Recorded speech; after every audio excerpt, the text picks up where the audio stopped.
Hi, everyone. Welcome back to the Lighthouse Sessions. I'm excited. Today, I have my new friend, Michelle Scott, with me. Michelle, you are a coach. Tell us a little bit about who you are and what you do, and then we'll get into some fun stuff. Yeah, sounds good. I thank you, first of all, for getting to be here with you. I've enjoyed our pre-conversation. It's been fun with you. But I do executive coaching now. I do mainly help like VP to C-suite folks, anywhere from, those VPs who may have just been promoted and they're navigating that new role and needing to let go of the weeds and get more into the visionary side, and then all the way up to C-suite, where oftentimes I'm more of a thought partner with that person. We do strategy, but then we're also working on the inner piece, which is, to me, that's where the gold is. So, and that's where actual transformation and actual leadership needs to come from. So I love to speak about leadership presence. And then that's really how I help people become the best leader possible for themselves and for those folks that they're working with, is making sure that they're managing their inside while they're walking through all that. So, yeah. Oh, you and I are going to have so many fun conversations about this because I spent decades searching in the world for inner peace. And then when the day I found it, I went, oh, crap, it's literally in the title. It's in there. But it's right in there. There's no place to go, nothing to do. That was just one of those crap moments. And then it was like, oh, yay. Because so for me, and this is where we're going to launch from, because I think this is where it needs to go. When I realized that inner peace was in fact inner, I was like, oh, well, that makes sense. But what I realized was, and a friend of mine helped me see this, if I'm the source of my problems, yay, I'm also the source of my solutions. That's it. And this, I'm going to say this as lovingly and gently as I can. A lot of our people build things that are unprecedented, they're amazing, they're spectacular, and then they burn it down because they're dysregulated inside. That's what would right. you say to that? Right. Well, I do often do a lot of somatic.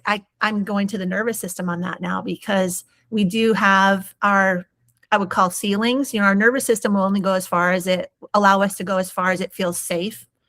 These are my interpretations of how it works for me, and what I've seen. But if we don't also pay attention to that part of us, it will keep us self-sabotage. I mean, there are words to describe this, right? Like there'll be self-sabotage, or there'll be reactivity that then causes problems down the road, or impulsive decisions, or just not being attuned to the truth and really who we are. But instead, the subconscious, our nervous system, will be running the show from fear and worry and those factors, belief systems that are outdated potentially, rather than really the truth in the moment now, which is what we want to actually create, which is the exciting part of life.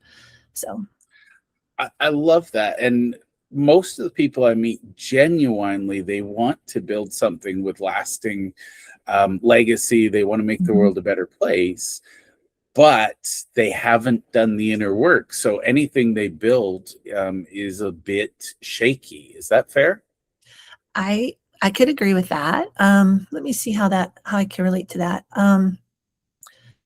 For me, how I would describe the shakiness in that would be, it's like it's built on a foundation of, I keep wanting to say the word truth, but the foundation of where it's not really based on alignment with who I am. It's based on alignment with all those other, like the belief systems, the ego, the mental and emotional ups and downs of life, instead of this really nice, grounded, centered place inside, which I call presence, and that inner peace being inside, that we talked about. So that's where the gold is. But if we build from the ego and the external, it's going to shift. It just does. Life changes. My thoughts change moment by moment, nanosecond by nanosecond. My emotions change even faster than that. So that is not the foundation to build on. And that's, to me, why it's shaky. And so as soon as we come back to doing that inner work, helps people get back to that center, and then we're operating from that place more often, and then what we're building and creating just naturally comes from where that place is. That is foundation and stability right there. Well, and for what it's worth, I think when you look at the neuroscience of some of this, a lot of leaders, especially the visionary entrepreneurs, they have issues with dopamine receptors, and they have, almost all of us have trauma from somewhere that became something. And there's a drive, and I'm going to call it small d drive, because it pushes us forward. We're never happy, we're never satisfied, but we're pushing. It's always that effort. Whereas once we figure out what we're meant to do, and once we align with that, then we're unstoppable, and it becomes effortless. So that's my experience as well. And that's what I've always been going for. If there's ever if I've ever created a living vision or an ideal scene or something for my life, I always have that word effortless in there. Let's make it graceful and effortless, ease and grace. Like I have constant, every piece of the puzzle has that in it. It's like, and I was, I'm always looking, it's where I'm looking for that to come from though. And what you just said is actually where it comes from.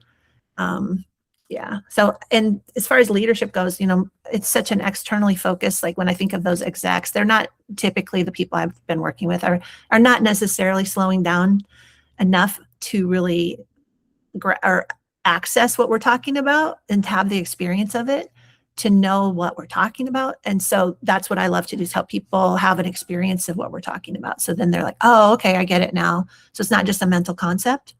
So yeah.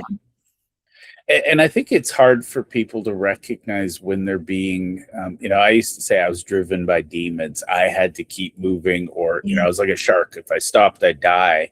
And now it's the ability to sit in peace and think about what is next and why it's coming, and is it the right thing, rather than do more, do more, do more. Now I do way less, but it's very leveraged and intentional. Yes. And it's kind of like in the Matrix when they had the bullet scenes, you can see between, and life's just, exactly.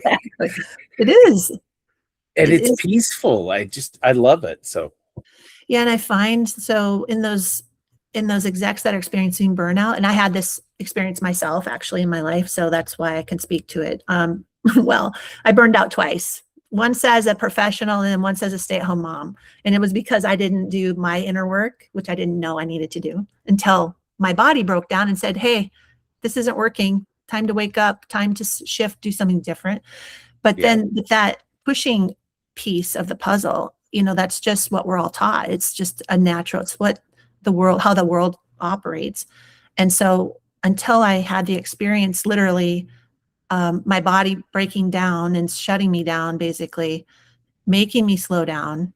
And then I started to experience and hear and witness like the downloads, or those matrix moments, like, oh, it doesn't have to be effortful. Oh, and that's what that looks like. That's what that feels like. Oh, and then I got the experience. Then until then I was up here and doing life and pushing, and like you said, the dopamine hits and all that. But now, exactly what you said, I experience it in my way, is just a much slower pace inwardly, but that doesn't translate to necessarily slower outwardly. It's just I'm flowing in a different way outwardly, which is amazing and so much more fun. And by the way, that's the solution to burnout. Like a lot of people think it's because they're doing too much. And I say, it's not because we're doing too much, it's because we're neglecting ourselves too much. And by neglecting ourselves, what I mean is we're not slowed down enough to hear what we're doing, hear and see and listen to our body and listen to really know who we are and how we're operating in the world. So, yeah. I love that. And I think people, and especially the visionary entrepreneurs, we can get stuck up here, and we see the vision and we want to push harder. Mm-hmm. It was a real kick in the pants when I realized that I was a mortal being, and I've burnt out twice, and it's like, people say, oh, I don't have time to slow down, I don't have time for self-care, and it's like, trust me, you either make time or you will be made to make time. Absolutely. And then another friend of mine says it like this, like, if you don't, it's going to cost more potentially, like for me, health issue. I'm not saying everybody who's flying at the speed of light is going to develop a health issue. It's just some people do, actually. I've seen it. I have.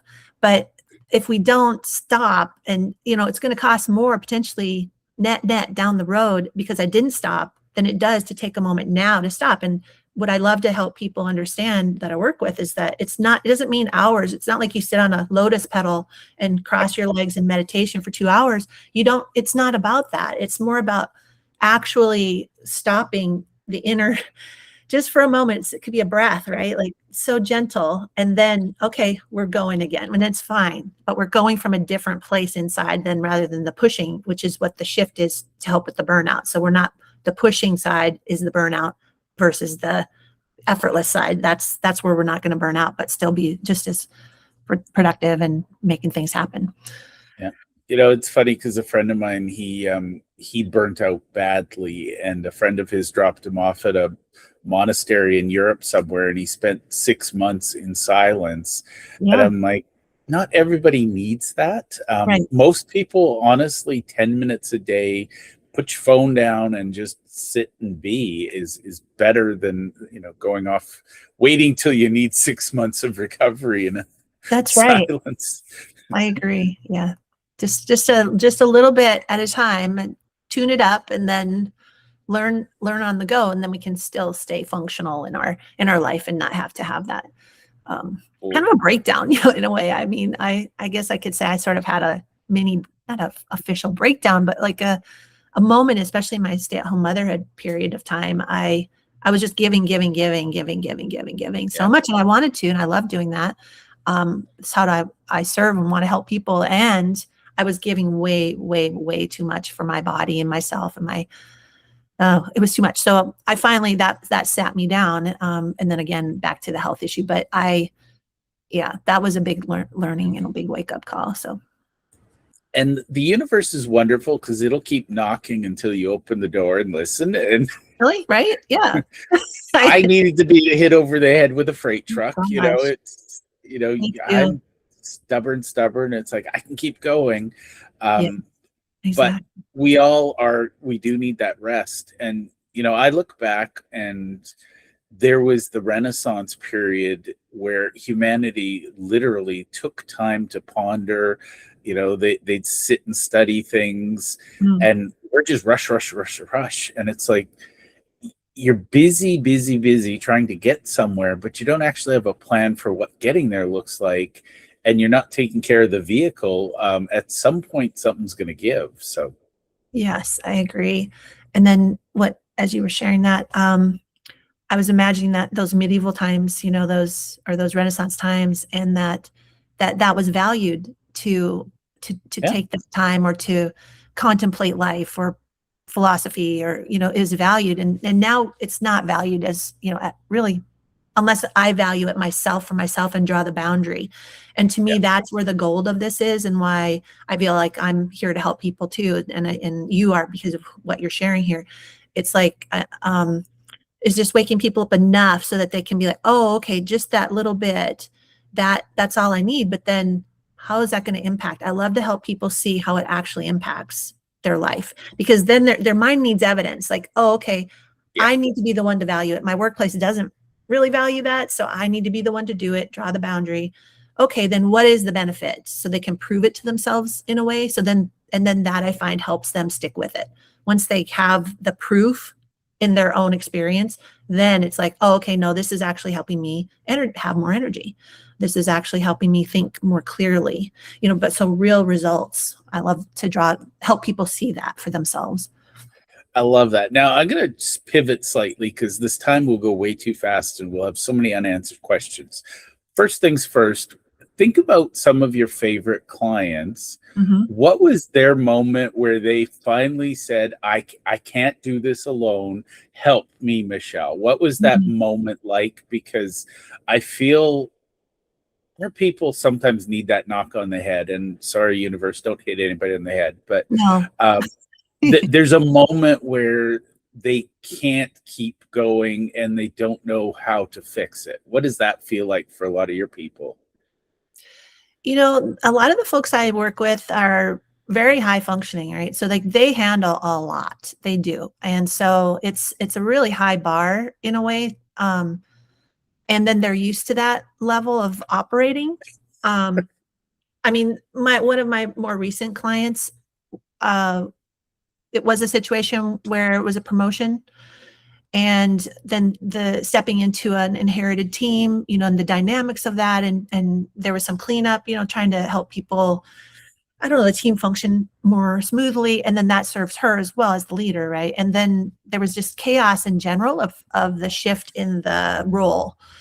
And that's how it was described to me when she asked for help, right? So like chaotic, I need help with this team, just everything felt like this.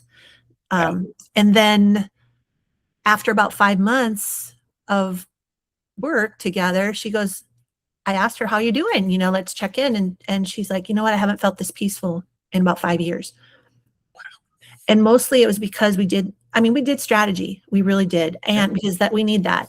But that inner peace, we worked on that. And she then had the outcome was she hadn't experienced that level of peace for 5 years from 5 months of work. So that's an accelerated, like I've done this work. I've been there. You've been there. We've been there, so I can help accelerate. But that's kind of what happens. That's just one example.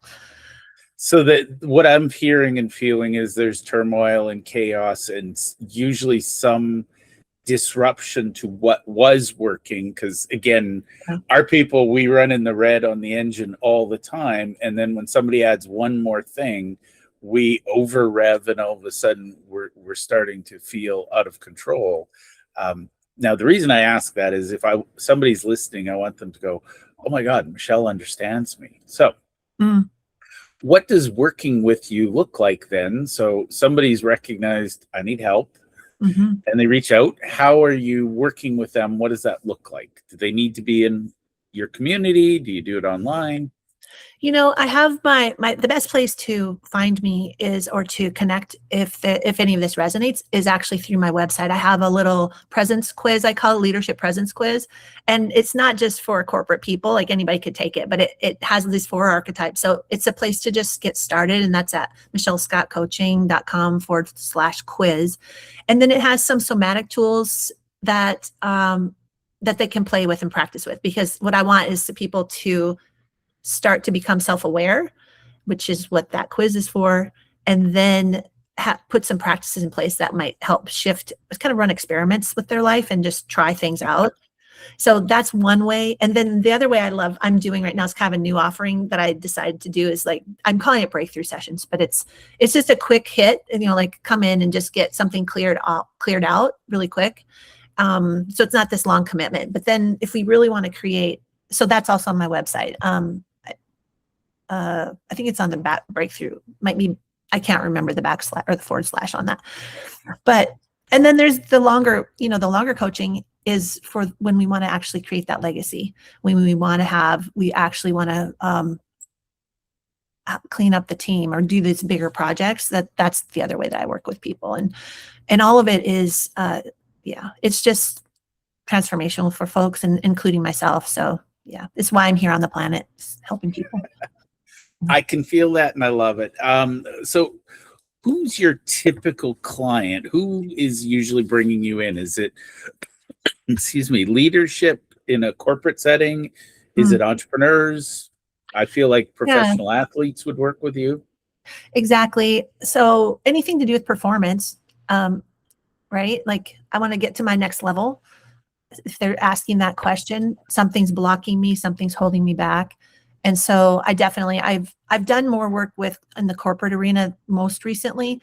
And I've also worked with entrepreneurs, plus I am one, right? So I understand the pressures of that and all the balls that are being juggled by these different categories of folks. And then as far as athletes go, it's just like what's standing in the way of that top performance. Okay. It's going to be your inner work for sure for everybody. Always. Imagine hitting a tennis ball if you're not worried about, if you're not under stress. Your body just knows how to make it happen because of years of training. It's automatic. But if my mind is in the way, that's what to me impacts the game. So yeah. I love it. Some coach, and I can't remember who, once said that the determinant of how fast a car can go is not the power of the engine, but the power of the brakes, because it gives the driver the confidence. And I think we as people, and I love, love, love entrepreneurs, but we're so damn stubborn and we're like, oh, I'm all alone. I got to do this. And it's like, Do put this your pride myself. down. Yes. Oh, stop I'll that. figure it out. Stop that. No, no, because there's this giving and receiving. Here's another facet of that, right? Like there's a giving and receiving cycle. Those of us who are big givers or feel like we need to do it ourselves are probably not great at receiving. Okay, Yeah. it's an imbalance. So that's somehow that will catch up with us. Either our body will speak up or something, or relationships. I mean, it's going to, or a business, frankly. We're not going Something to be blows up. operating full on. Something will blow up. And so let's be a proactive, let's, okay, I'm out of balance. What do I need to do here? Let's listen to Jeff and Michelle because they're telling me I'm needing to do it, being stubborn and needing to do this myself. Well, I better pay attention because just run the experiment and check it out because we're speaking from wisdom here. Well, and for what it's worth, I am one of those lifelong hustle culture people where, I can tell you how many hours a week you can work.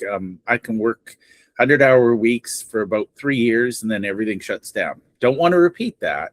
Right. But the more inner work I do, the more I accomplish with less effort. And I think that's the part people, are probably struggling with is I don't have time. But right at the very top of your website, I see your 45-minute reset. And I think most people, if you think about, so I say to people all the time, they're like, oh, I don't have time. I'll fix it later. And it's like, fix it later. You have to recognize that it depends how good you are at recognizing. But if you wait until something explodes, then you've got to rebuild rather than now we're just tweaking and optimizing. Yeah. And one of my teachers, John Rogers, actually his name is a spiritual teacher. But he actually says it like this: we're in our laters now. And I love that. Yeah. Love it. All right. So if somebody wants to work with you, what's the first step? So take the quiz, follow you with the reset. Yeah. Is there anything? I think people are shy about those, I mean, and it makes total sense, if I'm listening to a podcast or hear somebody I don't really know, but probably the best way is to get on so they can get to know me if and see if there's a connection. And if something looks like I could serve them with, it would be to get in that quiz and they'll get into my email list and then they can see my material and, the messages I send out and kind of get to know me. But the truth is I'm inviting people into a much bolder move. Like, why not just come in and sit with me for 45 minutes and let's help you transform your life right there. And there's no commitment beyond that. But how about if we figure something out for you so that you can unlock something and move that dial, move that needle. So that's really the best way to do it. And that's my invitation right now for people. If they want to, my challenge for people is get in there if any of this is calling to you, and let's see what we can take care of for you. Yeah. I love that. And I think I'm going to quote or attribute it to Peter Levine, but I think he wrote a book called The Body Keeps the Score. Yeah. And I think we all have some chronic something, whether it's chronic cough, chronic back pain, chronic stomach issues. That's probably a really good sign that we should be talking to Michelle. Is that fair? I would say that's very fair. I say I'm an executive coach, but the truth is I'm doing inner leadership. I'm doing inner, and that's how I worked with my thyroid actually, which was my diagnosis, was to do the inner work on the metaphorical, it was autoimmune. So how's my body attacking itself? How am I attacking myself? So I started to look at that, and there was gold in that for me. And that was the path that started to open up this peaceful inner peace. Actually, it was by approaching it through that lens. So I hate that would be the case, that someone would be having health issues. However, it is the clue. That is a clue to there's something off here. And it's not just always physical, meaning take supplements or go see it is definitely go see your doctor or whatever, you got it. I'm not a doctor. So, but handle that. And there can be other things and other ways to look at that can walk alongside that. And that can serve in creating that more peaceful life which then provides the environment for healing and health and this gentler place for our body to live in.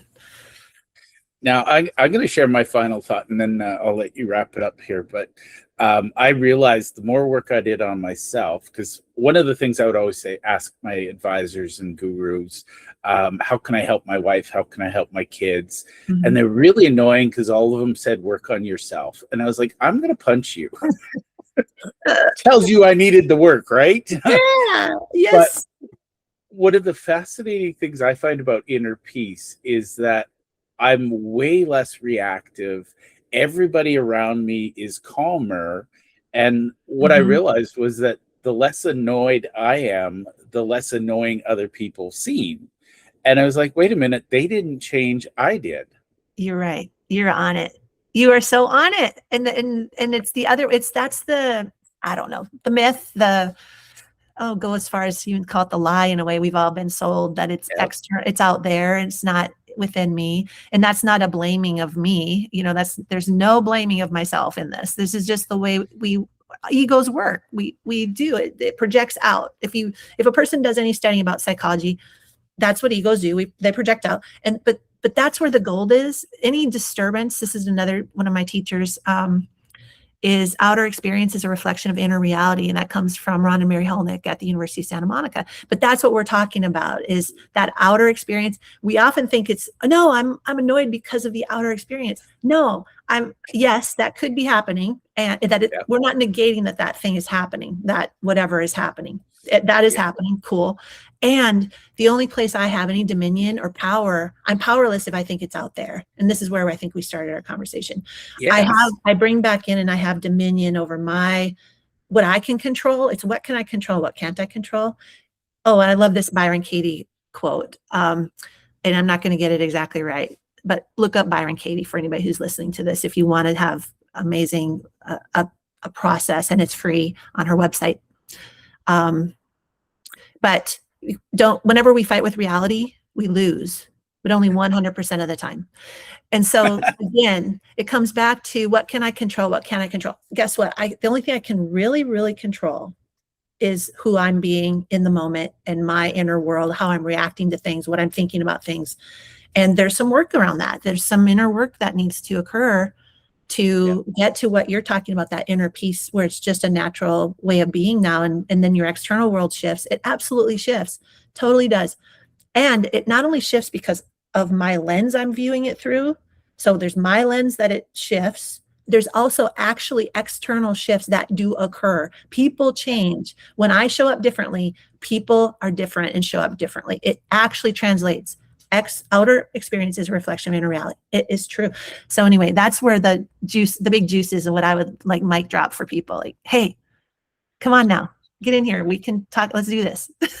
Way to drop the mic right at the end. I love it. Well, Michelle, you will be back. Welcome to the Lighthouse family, and thank you for being on the show. Thank you. I've had so much fun with you. Keep following this guy. He's amazing.